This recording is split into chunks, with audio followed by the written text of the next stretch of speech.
Okay, I'm hitting live. All right, we're recording.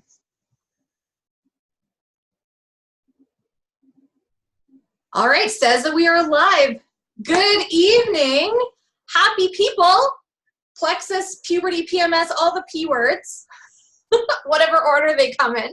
My name is Janelle Phillips, and I have the lovely Marge Martins with me. I don't know if she's on my right or my left. To me, she's on my left. I'm just checking to make sure that we are in the right place. Hey, she's on my left. That's perfect. I was trying to figure out. Hey, everyone. Always have to figure it out. We're really, really excited that you guys decided to join us for our first ever wacky hormone event. I don't know. I think maybe next time we'll have to work on titles. I'll work on titles for the next one. Really, really quick before we get into tonight, I need to say to you guys, we're throwing a disclaimer out there right now. Plexus does not claim to cure or treat any disease or illness. Any awesomeness you come into Plexus with, you will continue to be awesome, but we will just add to your awesomeness, balance your hormones out a little bit, make your family a little bit happier. Maybe if you put your family on Plexus, you'll be a little bit happier because they'll be a little bit more balanced. But this is going to be a 2-video series. Our first video tonight is going to cover puberty, PMS, and periods, and how that can be affected for the better with Plexus. All right. Shall we jump in at puberty? Hey, yeah. Never want to be scared of a topic. Here we are. So one thing is, both me and Janelle have had children that are like either in the process of this or have passed through the process. So we can come with a certain level of experience, I guess, to say. But I feel like starting with the very basics, of why are we focusing on blood sugar balance, gut health, and reducing inflammation in the body, right? It's the 3 pillars of health, right? And we talk about this all the time, and I know that you are super passionate about just really being adamant about these being 3 pillars of health. And I think regardless of our age, they're super, super important. Okay, so let's talk a little bit about a few things. We're going to try to be like, me and Janelle can get really carried away easily. So we're going to try to be really to the point and simple and keep this as easy as possible. We also don't want to be too long-winded because it's just the point forms that are what's key here, right? We have notes. We're going to try to stick to it. And hey, if you happen to want to come back, we're going to have a second video, like I was saying before. That one is on pregnancy and menopause. So that's going to be happening in an hour's time. Same group, just keep on refreshing your feed. So have at her. Let's go. Okay, a few topics or a few points that I would like to point out for when we're dealing with, I'm going to talk about how we deal with children and helping them through puberty, some of the things that you can see, some of the tools that you can use to help them through that, and some of the things that just kind of happen where sometimes I think we are probably not totally aware of anymore, right? So a couple of things that you'll notice in your child during puberty is often mood, sleep, diet, cravings, you know, all those kinds of things. But what actually is going on in their body, and why is it such an important time for us to be giving them the tools nutritionally, health-wise, for them to actually be setting the foundation to walk into adulthood? That's the important part. We're giving them the tools to walk into adulthood. And there's a lot going on in their body at that time. So one thing that we talked about is very often in that age of puberty, in the age of 12 to 15, 16, is where the first symptoms of anxiety, depression, mental health issues start showing up, right? And there's a lot of reasons for that, and it's because of their body is going through so many big changes. Often, if the gut health is not at a healthy state before the child reaches this age, it's just predominantly leading them into puberty. Do you want to add something to that? Absolutely. I mean, this was in an article that I was just reading today. They're saying that most psychological disorders start to manifest or start to present by 14 years old. And so if we can actually head that off first, if we can give our kids tools to deal with anxiety and those kinds of things. I mean, that's something that we're dealing with in our house already.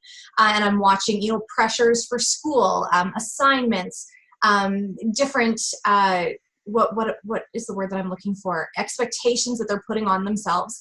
And I mean, this goes straight through their teenage lives. Even at 16, they're starting to think, I don't know what I want to do when I grow up. I don't know what's going to happen in 2 years. And they start to become anxious. The other thing too that starts to happen sometimes is we see kids, they, like Marge said, diet is crummy.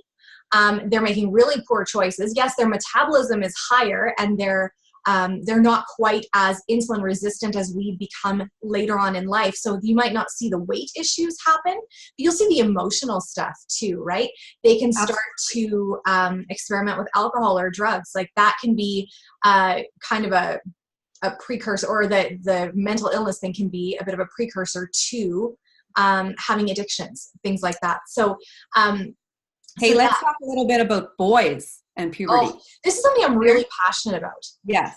Really passionate about. And even that preteen stage that, and some boys are earlier than others. I mean, I don't know what age, do you remember what age that you were kind of zoned in? I mean, I think that for us, it started more like 9, right? But we have a really mature kid. And I've heard from a lot of moms where they're saying my preteen is angry. My preteen, it seems like all of a sudden they've got ADD. They are seeming to be addicted to things like video games or YouTube or whatever. Like these addictions just seem to grasp them. Patience is not there. Sleep issues, all of these different things. And the cool part about this is that this is not just some monster who's taken over your kid. Hormones are fluctuating. Their brains are growing. It's basically like when they're born, their brains are in kind of like a 1.0 mode. They're already wired like as grown-ups, but it's sort of the beta version, right? And then they get this wash of hormones. They go through this preteen thing and bam, with almost no warning, they get the adult mode kicks in and they have no instructions, right? And what actually happens is they're metabolizing their omegas super, super fast and their brains are starving. And what that brain starvation looks like is anger, issues with emotions, like just kind of a roller coaster, patience, ADD presentations where it's never been before, those kinds of things.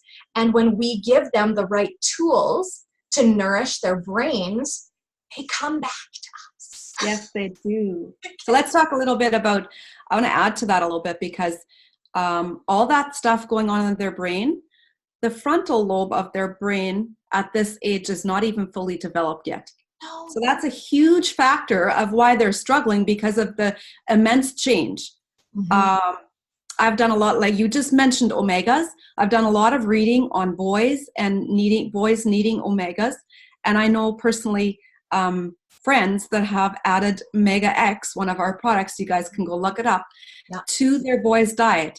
And the phenomenal change that happened in their child because of the brain. There's so much connection between the gut and the brain getting the nutrients that it needs to grow and take them through this stage of life, right? Absolutely. And I mean, we can even say, guys, this just may not be fair. I know there's probably a lot more women than men watching this right now, but let's get this out there in the open. Men metabolize fat faster than women. I blame Adam and Eve. I think that it's all part of the fall. But men metabolize fat faster than women. And that means good fats too. So most men, unless their diet is really rich in good omegas, need to make sure that they are supplementing with that. And can I just really quick, something that I learned this week from Lori Welch, who's brilliant. She said sucralose is basically like an atomic bomb to your gut bacteria. And so if you are taking gummies, you're giving your kids gummies that are omega gummies, and they've got that in there, any kind of artificial sweetener is basically going to eradicate their good gut bacteria. Don't do that if you want an emotionally stable child or making adult, right? Yeah, totally. It's like a make work project. Exactly. Ain't nobody got time for that. All right, let's go into the next topic. Are we ready? Okay. We're going to pull the girls into the PMS too, okay? I know we only talked about boys and puberty, but we're going to pull the girls into PMS, okay? can we show, like, imaginary show of hands, who wouldn't like to give their daughters a leg up before they go into puberty, right? Who wouldn't like to give themselves a leg up before their daughters go into puberty? I actually did. And I would love to share on that a little bit, because I think the difference in myself after I started Plexus, and I was so excited about the things that were happening and the things that I had personally noticed. And sometimes our men are like, you know, wife's happy, life is good, right? And so one day I actually asked my husband, like, did you notice something about me? Because I had seriously stopped myself in my tracks. This was a few months into my Plexus journey. And I thought, I got my cycle. I didn't want to kill anyone. Yeah. I was really proud of myself because it was a huge struggle to me. Yeah. And month after month, I would vow to myself, I will not get mad. I will not take my frustrations out on my family, which is so easy to do when your hormones are doing this, right? And you're just like madly trying to get a hold of yourself. Mm-hmm. Guys, it's hard. It's physically almost possible because of what's going on in your body. Mm-hmm. And so here I was, and I was just mellow yellow, and all of a sudden it was cycle time. I was so proud of myself. And I asked him, and I said, have you not noticed anything? And he said, you might have parked your broom. Don't we love those men of ours, right? That's so awesome. He wasn't serious. He was encouraging me, and he was happy for me. But guys, it's true. It's really true. There is something in us that wants those results. We want those results. And so some of the things that I've often noticed with PMS in my teenage daughters is that lack of reason. There's no reasoning. There's nothing in the power of your words that you can share that is going to cover those emotions and that war that's going on within them. Mm-hmm. And that is hugely the blood sugar imbalance, the flush of hormones that is coming and they don't even know what to do with. And all these things and thoughts go through their mind. The anxiety is heightened. Everything is super sensitive. Give that girl some blood sugar balance. Mm-hmm. Give her some good tools and help for helping her gut develop well. You will have a different child. Absolutely. We kind of like that. Absolutely. I know that for myself, I think it's crazy now that I don't have that one day before my period, or like 7 days before my period, where I am a raving total lunatic. And now I actually have to keep track, or I'm surprised because I have no symptoms. There's no bloating, there's no headaches, there's no crabbiness, there's no nothing happens, right? And that's a great feeling. I mean, so what, I have to mark something on my calendar if I actually want a heads up. But the other great thing is, like, when you're, let's talk about the bloating for a second. Like, hello? And, you know, honestly, I remember, so this wasn't very long ago, but I was just starting my period, one cycle, and I felt I was probably like an 8 out of 10. I felt 8 out of 10. Now, when you guys get on Plexus products and you have healing happen and whatever, you find that you're like functioning at optimal levels all the time. So any little thing kind of feels like a rock in your shoe and it's just going to wreck everything, right? But I was feeling an 8 out of 10 on the first day of my period. And I thought, you know, this is great. And I thought, you know what? No, I'm going to take an anti-inflammatory, which is one of the products that we have. It's called Ease. And my word, I felt better than I normally did on a regular day. And I'm like, this stuff, I say, it's not magic beans, it's not fairy water. You guys, I'm not really believing myself anymore. Who knew? And I always say, if you've never experienced a happy period, you are not on Plexus. Okay, so we did bloating, mood, skin issues, right? Overwhelm, absolutely. And guys, all of this goes down to those 3 pillars: gut health, blood sugar imbalancing, like curing that whole blood sugar thing, and inflammation, right? Okay, so let's go there. Yeah. That's the core of what we're sharing here today. So our next topic is your periods. Yes. Why are we so passionate about blood sugar? Why is that such a big deal, right? Your blood sugar is your master hormone. Guys, that is the chief, it's the king, it's the queen. What do you want to call it? Master. I think all master things, is all people. it's all things, right? And it's such a ripple effect of what happens in your body that your blood sugar is your insulin, which controls everything, going down to your thyroid, going down to all your reproductive hormones, and what you put in is what you get out. And so that's where we start with even our children in puberty, our girls with PMS, our lady friends with PMS. What often happens is the signs of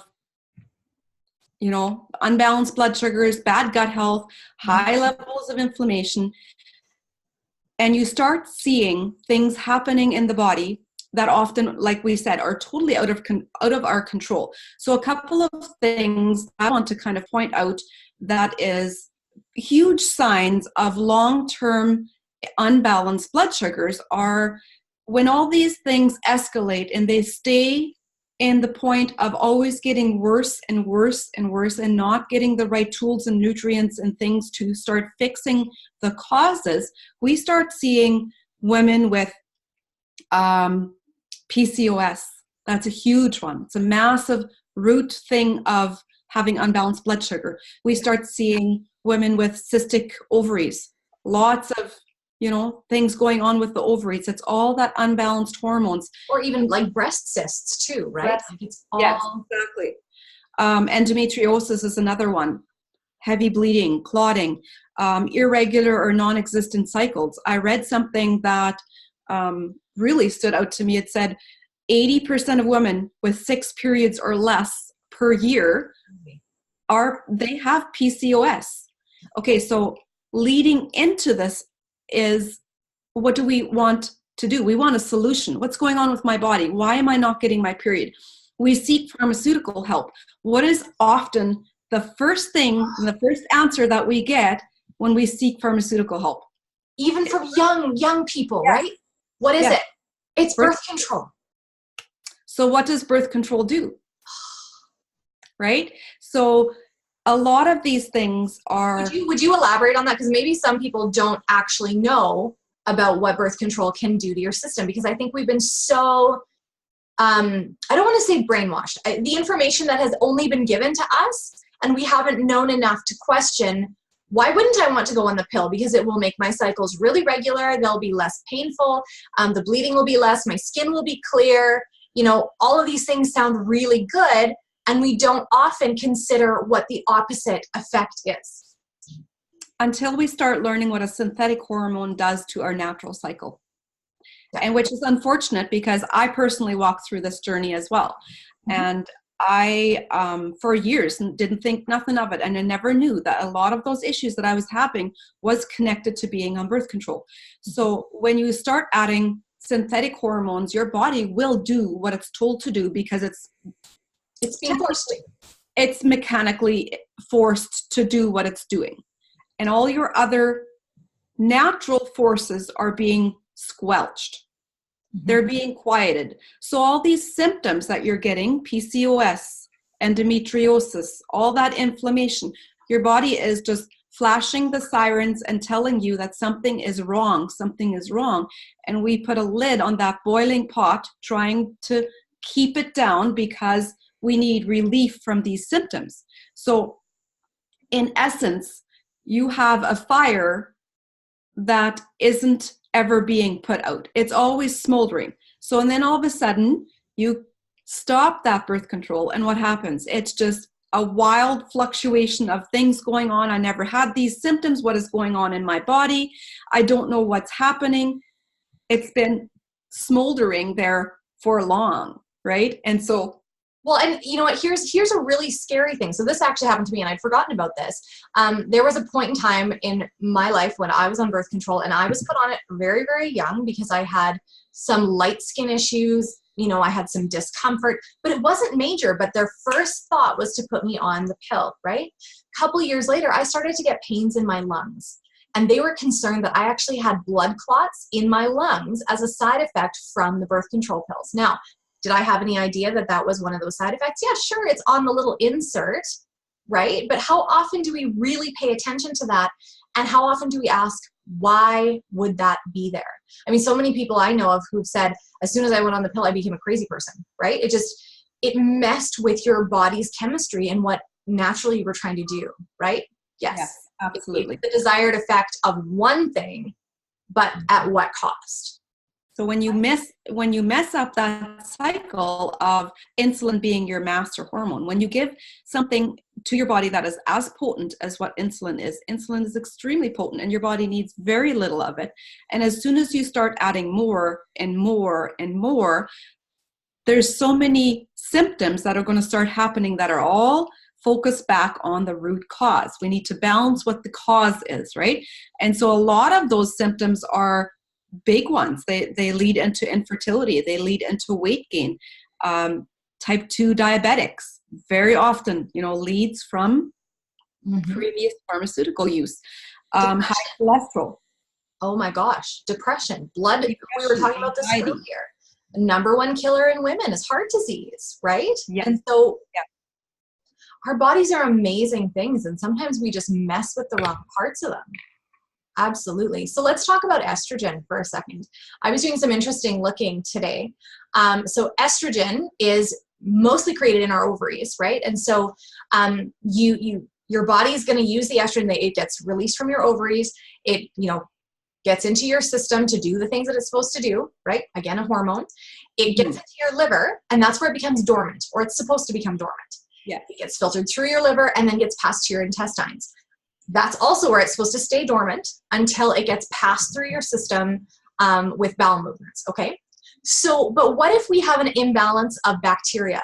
Bad bacteria, more bad bacteria than good bacteria. There is a strain of bad bacteria that will actually awaken that estrogen. And so I want to put a pin in that right now, because I'm sure there are some women on here that are going, oh, this whole little gut health fancy thing you guys are talking about, that's not going to fix my periods. My periods are heavy. I am trying to get a hysterectomy. I'm trying, all of these things. I've tried everything. There's no way that a probiotic, some blood sugar balancing, and some targeted inflammation fighting is going to do anything for my system. Sister, friend, hold on. If you have an imbalance of bad gut bacteria, it can awaken that extra estrogen that your body is trying to eliminate, and then it comes back into your system. And this is where we have people with major heavy periods. We can have some diseases that are caused by excess estrogen. Like when we talk about imbalances in the gut, that's why we call it gut. When I started Plexus, my husband kept on getting on my case because he was like, you say gut all the time, and it's kind of this weird, icky word. Like, can't you just say stomach? And I'm like, no, because that does not tell you what I'm trying to tell you. This is like your gut, everything in here, right? Including your intestines, including like all of those digestive organs, right? This is so important. And did you ever think that a bad gut bacteria would awaken estrogen in your intestines to move back through your system to create other wacky imbalances, right? Like, crazy. Did you think? So if you think about the fact that 80% of your serotonin, that's your happy hormone, which is also regulated by your insulin, is created in your gut. 80%. Okay. Yeah. So we have this massive thing called the gut-brain connection. Yep. Really, really connected. They're quite married. So now we add birth control, and now we have high cholesterol. Now we have elevated blood pressure. Now we have, all those things start accumulating, and you add pharmaceuticals and you add birth control. What happens to that serotonin inside your very intricate gut system? It dies. It's gone, guys. What is the next thing on the list? There's your high anxiety and depression. Yeah. Massive, massive issue in today's day and age. I feel so awful for women that have to fight that burden every day.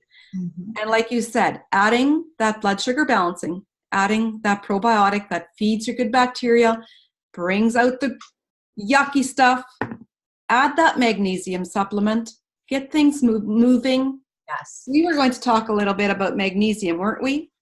I think actually we had magnesium underneath pregnancy. We have coming up with that. Magnesium is great for bloating, you guys. I mean, yes.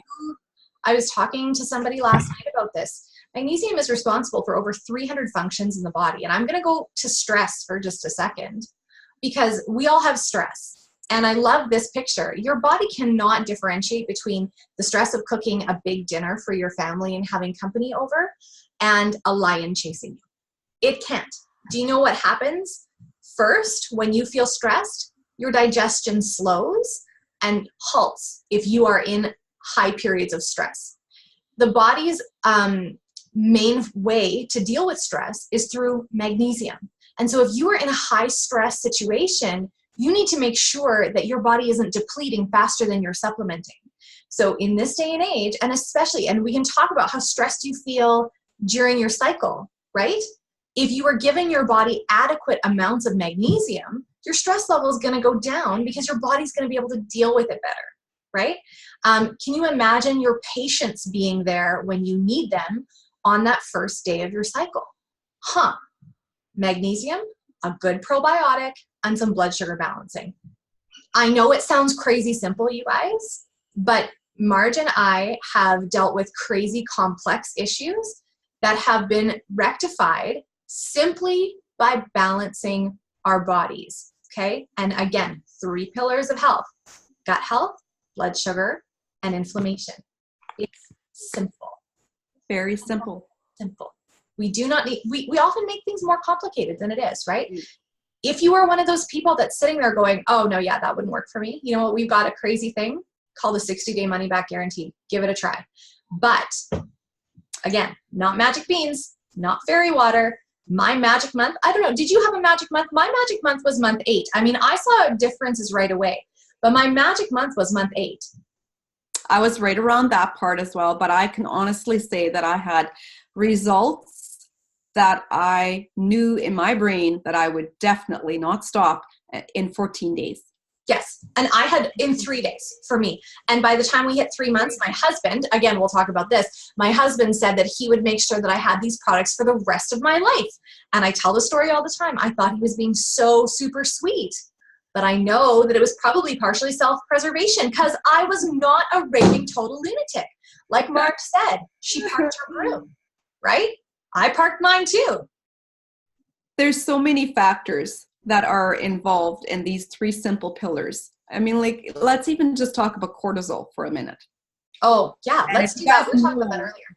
Cortisol is your stress hormone. Yes. And so studies show that elevated cortisol for only, I forget the exact amount of time, but elevated levels of cortisol for only a short amount of time ages you a year in 7 days.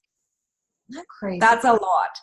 Right? And cortisol does a lot of damage because, like Janelle explained, it doesn't know the difference between cooking a large meal and stressing or having a lion chase you. It's that adrenaline rush to your body, pushing you into that fight or flight mode where you want to be there or not.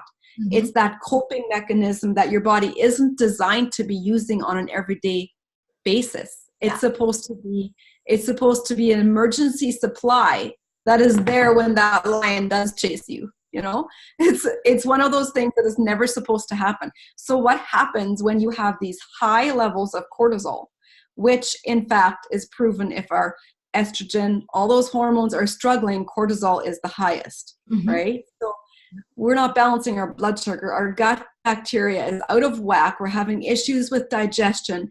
Our serotonin is probably likely not being produced at all. So we're struggling with anxiety and depression. And what does anxiety do? It just raises that cortisol level sky high, right? And so after a short amount of time, you have adrenal fatigue. Yeah. And going into that, you're running on cortisol all the time. Yeah.